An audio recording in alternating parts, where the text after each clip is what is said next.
رسول اللہ صلی اللہ علیہ وآلہ وسلم نے بلیوں پر کیوں شفقت فرمائی؟ رسول اللہ صلی اللہ علیہ وآلہ وسلم نے ایک بلی کو دیکھ کر پورے لشکر کا راستہ کیوں بدلا تھا؟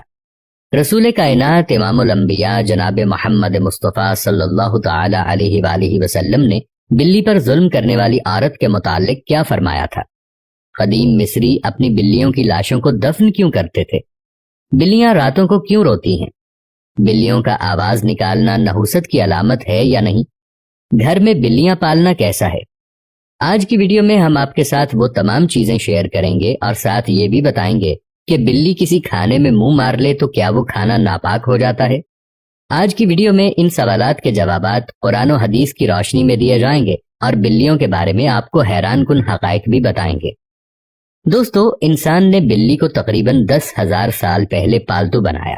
بلی آج کے دور میں عام پالتو جانوروں میں سے ایک ہے۔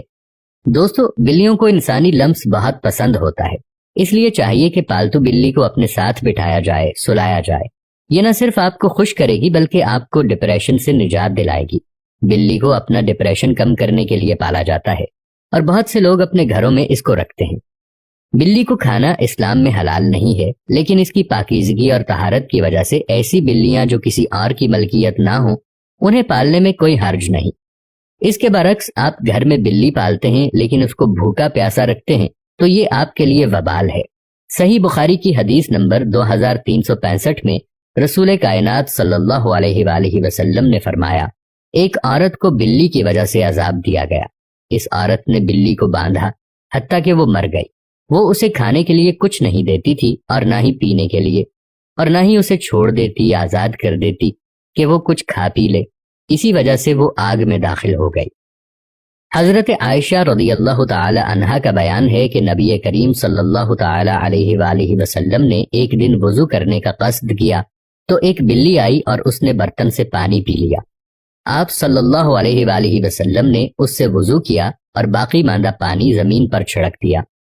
بلی کو پیدا کرنے کی اللہ کی حکمت کچھ یوں ہے کہ جب حضرت نوح علیہ السلام کی قوم پر پانی کی صورت میں سیلاب کا عذاب آیا اور اللہ تعالیٰ نے حضرت نوح علیہ السلام کو کشتی بنا کر اس میں سوار ہونے اور ہر جاندار اور پرندے کا ایک ایک جوڑا کشتی میں محفوظ کرنے کو کہا تو نوح علیہ السلام نے اللہ کے حکم کی تعمیل کی۔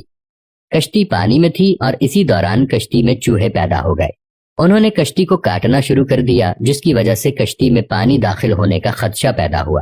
تب حضرت نوح علیہ السلام نے اللہ سے دعا کی کہ اے پروردگار، مجھے ان چوہوں سے نجات دلا دے۔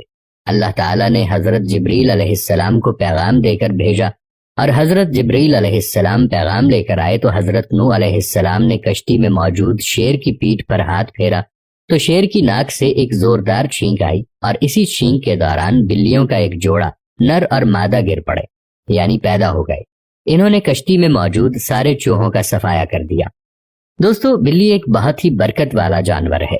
یہ پاک جانور ہے، اس کو گھر میں پالا جا سکتا ہے۔ اس کے برعکس کتا ناپاک ہے۔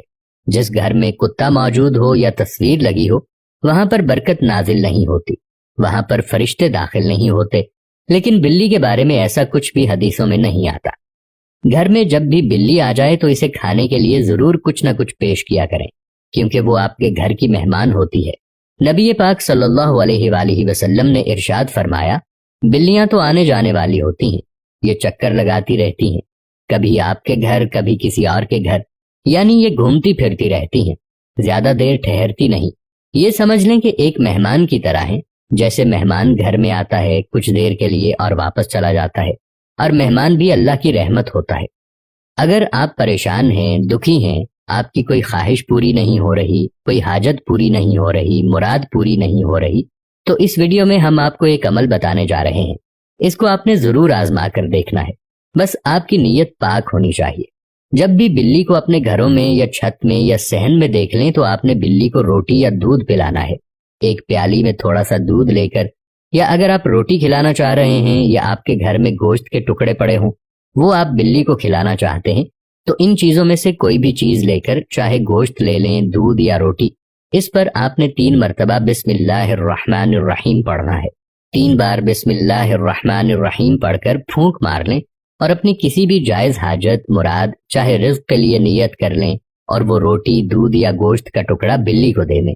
آپ کی پریشانی ختم ہو جائے گی، آپ کا بوجھ ہلکا ہو جائے گا اور آپ کا رزق بڑھے گا انشاءاللہ۔ انشاءاللہ آپ دیکھیں گے کہ آپ کے گھر سے نحوست ختم ہو جائے گی۔ دوستو، سنن ابی داؤد کی حدیث نمبر 75 میں درج ہے، کبشہ بن کعب بن مالک رضی اللہ تعالی عنہما سے روایت ہے، وہ ابن ابی قتادہ رضی اللہ تعالی عنہ کے عقد میں تھی۔ وہ کہتی ہیں، ابو قتادہ رضی اللہ عنہ اندر داخل ہوئے، میں نے ان کے لیے وضو کا پانی رکھا، اتنے میں بلی آ کر اس میں سے پینے لگی تو انہوں نے اس کے لیے پانی کا برتن ٹیڑھا کر دیا یہاں تک کہ اس نے پی لیا۔ کبشہ رضی اللہ تعالی عنہا کہتی ہیں، پھر ابو قتادہ رضی اللہ عنہ نے مجھ کو دیکھا کہ میں ان کی طرف حیرت سے دیکھ رہی ہوں، تو آپ نے کہا، میری بھتیجی کیا تم تعجب کرتی ہو؟ میں نے کہا ہاں۔ ابو قتادہ رضی اللہ عنہ نے کہا، رسول اللہ صلی اللہ علیہ وآلہ وسلم نے فرمایا ہے، یہ نجس نہیں ہے کیونکہ یہ تمہارے ارد گرد گھومنے والوں اور گھومنے والیوں میں سے ہے۔ رسول اللہ صلی اللہ علیہ وآلہ وسلم لشکر کے ساتھ جنگ کے لیے جا رہے تھے۔ رسول اللہ صلی اللہ علیہ وآلہ وسلم نے رستے میں ایک حاملہ بلی کو دیکھا۔ حضور صلی اللہ علیہ وآلہ وسلم نے اسی وقت تمام لشکر کو راستہ بدلنے کا آرڈر پاس کیا، اس وجہ سے کہ کہیں بلی کو لشکر کی وجہ سے کوئی تکلیف نہ ہو۔ اس کے ساتھ 2 صحابیوں کو اس کی حفاظت کے لیے مامور فرما دیا کہ جب تک بلی بچوں کو جنم نہ دے وہ اس بلی کے ساتھ رہیں۔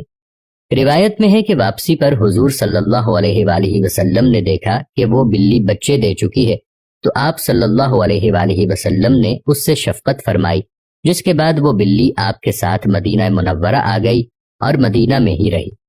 مدینہ میں ایک دفعہ انتہائی گرمی تھی۔ ابو ہریرہ رضی اللہ تعالی عنہ نے دیکھا کہ ایک بلی دیوار کے چھوٹے سے سائے میں لیٹی ہے۔ انہوں نے اس بلی کو گرمی سے بچانے کے لیے اپنی آستین میں چھپا لیا۔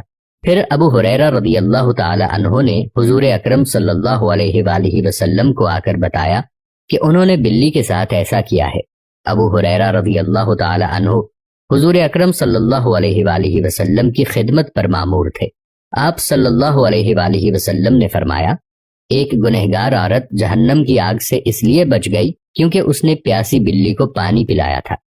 قدیم مصر میں بھی بلی کو بہت زیادہ اہمیت حاصل تھی، یہاں تک کہ اس دور میں بھی کسی بلی کو تکلیف دینا یا قتل کرنا ایک انسان کے قتل کرنے سے بھی بڑا جرم سمجھا جاتا تھا، کیونکہ قدیم مصریوں کا یہ ماننا تھا کہ بلی ایک انسان سے زیادہ رتبے والی مخلوق ہے، اور اس دور میں اگر بلی مر جاتی تو اس کے ورثاء اس کے صدمے میں اپنی بھویں منڈوا لیتے، اور بلیوں کو بھی فرعونوں کی طرح قنوت کیا جاتا تھا۔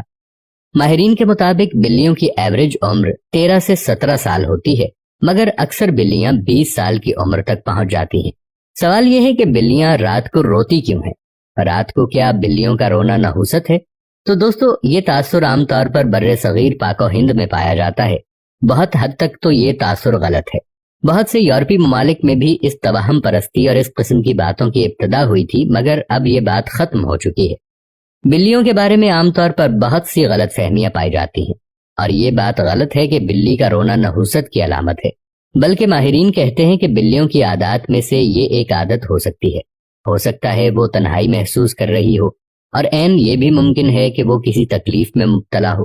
کبھی کبھار ان کا باڈی ٹیمپریچر زیادہ ہو تو وہ ایسی حرکتیں کرتی ہیں جیسے جسم کو کھچاؤ دینا، زمین پر لوٹ پوٹ ہونا اور زور زور سے میاؤ میاؤ کرنا۔ عام طور پر بلیاں رات کو بوریت محسوس کریں تب بھی یہ چلاتی ہیں، روتی ہیں یا میاؤ میاؤ کی آواز نکالتی ہیں۔ اگر کسی نے کوئی نئی بلی خریدی ہے، اگر وہ رات میں یا دن میں روتی ہے تو وہ نئی جگہ کی وجہ سے خوفزدہ ہو سکتی ہے۔ آپ اس کے ساتھ بیٹھیں اور اس کے ساتھ کھیلیں تو وہ آپ کے ساتھ جلد مانوس ہو جائے گی۔